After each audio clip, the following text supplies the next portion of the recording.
Hi everyone, welcome back. This is part 2 of our cross-text connection series for the SAT reading section. Today, we'll tackle medium difficulty questions, focusing on when the relationships between passages gets a little more complex, and the choices requiring a little sharper thinking. So remember, pause the video after each setup to work through the question yourself, then hit play to walk through the full explanation together. So grab your notebook and let's dive into question 1.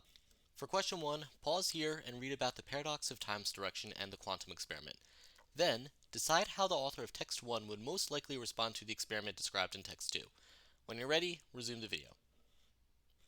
Alright, here's the big idea. Text 1 explains a famous paradox. At the large, everyday scale, think broken eggs, ice melting, etc., time clearly moves forward and processes are irreversible. But at the quantum level, the basic laws suggest that time should be reversible, with no clear forward movement. In text 2, though, it describes a 2015 experiment where researchers confirm that even at the quantum scale, entropy increases, meaning that time's arrow is still pointing forward. However, the experiment doesn't explain why irreversibility occurred at this level.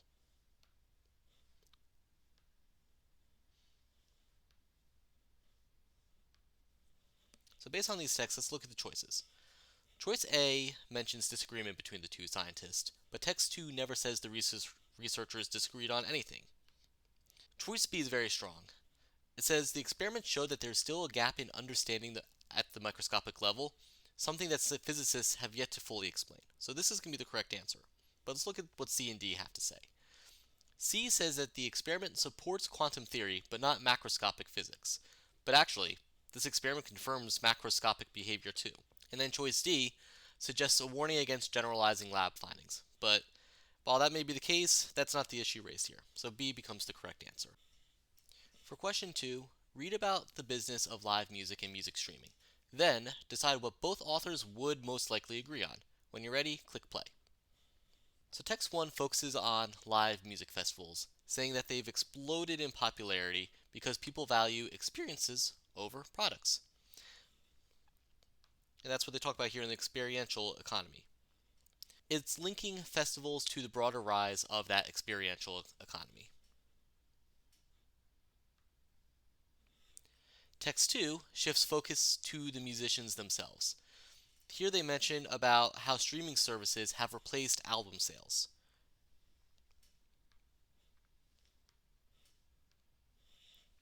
So musicians now depend more on live performances to earn a living. So what would both authors most likely agree on? Choice A says consumers prefer streaming over festivals, but neither text says one replaces one over the other. B says that the experiential trend is mostly in music, but text 1 explicitly mentions that it's part of a broader trend. So it's not going to be B here. C is looking good. It says that both texts agree that changing consumer behaviors, streaming, valuing experiences, are transforming the music business. So C is the correct answer. But what does D say? D claims that demand for festivals boosts streaming platforms, but there's no cause and effect linked here. So C is certainly the correct answer. So when you come across questions like this, when you see two passages that seem different, always ask, what is the bigger trend that they both recognize? For question 3, pause here and read about Adolphe Appiah's stage lighting theories, and decide how the author of text 2 would likely respond to the claim made by Bremner in text 1. So let's break it down. Text 1 says that Appiah's theories were brilliant, but he lacked technical expertise. He envisioned lighting effects that weren't even possible before widespread electricity.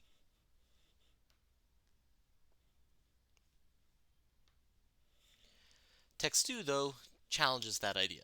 It says Appiah was exposed to lighting techniques firsthand as an apprentice.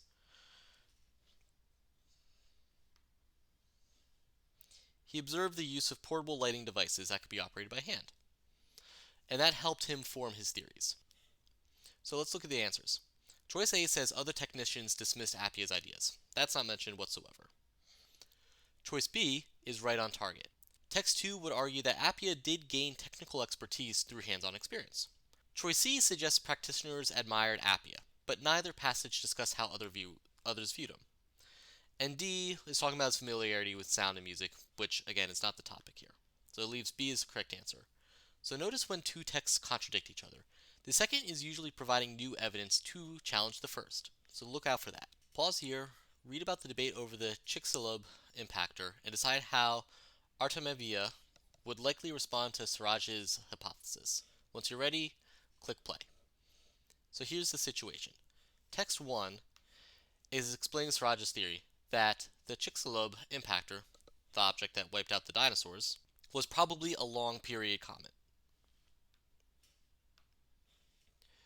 Siraj points to the chemical similarity between the impact samples and the comet samples.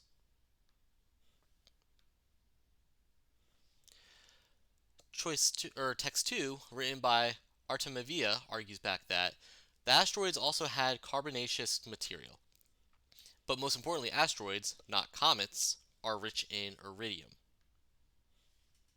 And given that the impact site there has tons of iridium, would support that choice A was an asteroid. So looking at the texts, how would Artemisia likely respond to Siraj's hypothesis? Choice A talks about how typical Wild 2 is for comets, but Artemisia doesn't question that. Choice B is exactly right. Artemisia would say that Siraj's hypothesis fails to account for the high levels of iridium found worldwide after the impact. And let's check out C and D what they have to say. Choice C is suggesting that praise for linking Chicxulub samples to asteroids, but Artemisia is arguing against the comet idea, not praising it. And then choice D says both agree on soil samples elsewhere, which is irrelevant.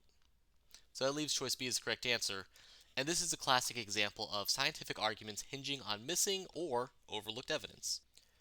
Pause the video now and read about G.E. Moore's common sense philosophy and his famous hand proof, and decide how the author of text 1 would likely respond to skeptics. Click play when you're ready.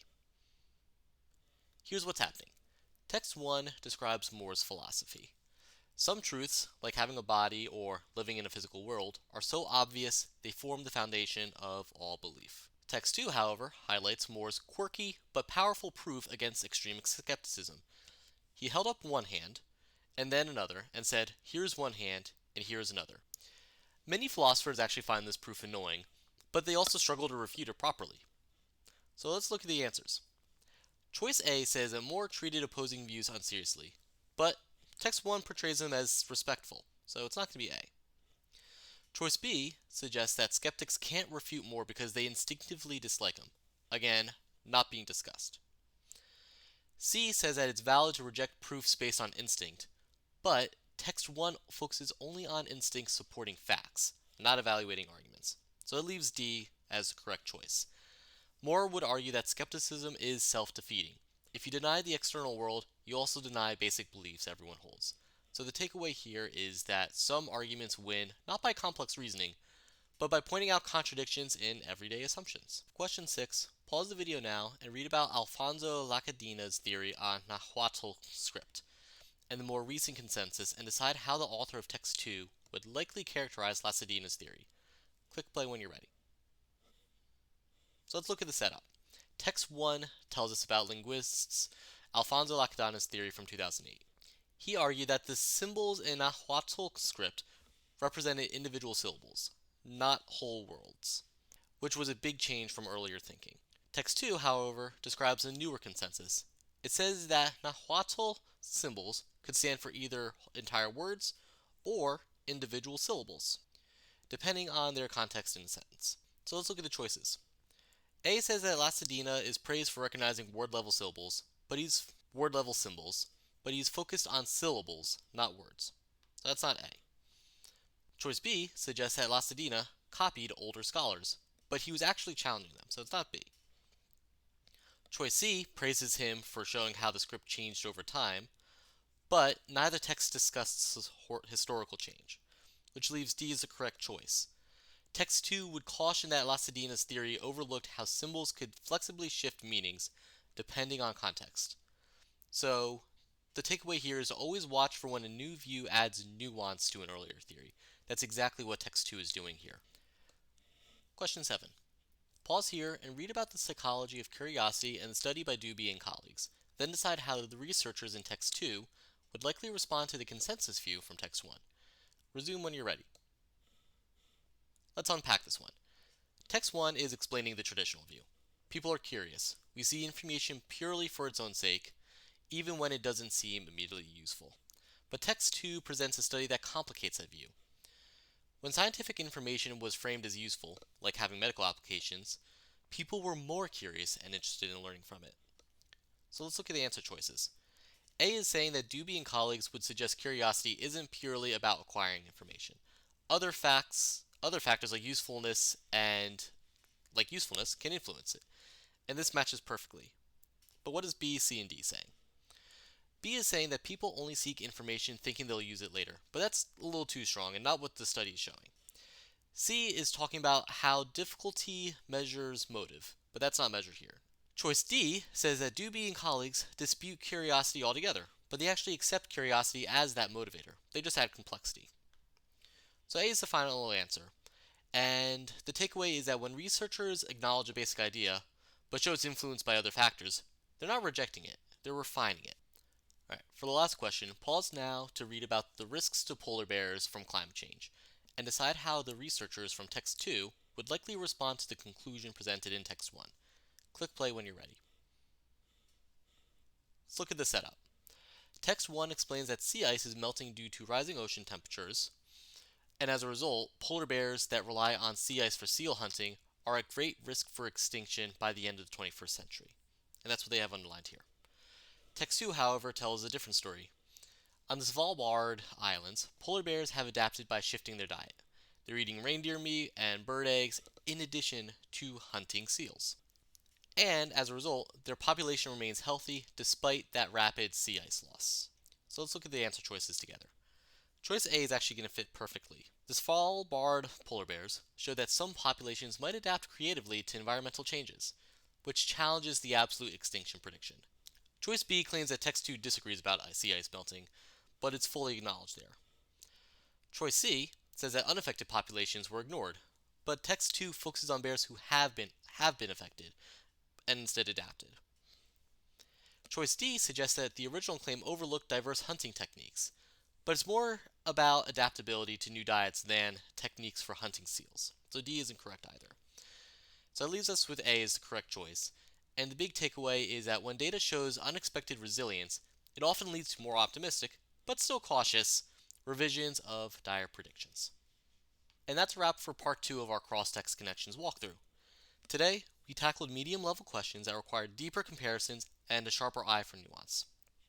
In the last part 3, we'll face hard-level questions, the trickiest connections where authors challenge each other much more subtly. If you found this walkthrough helpful, don't forget to like the video, subscribe for more SAT strategies, and drop any questions or feedback in the comments. So let's keep moving forward, and I'll see you in the next one.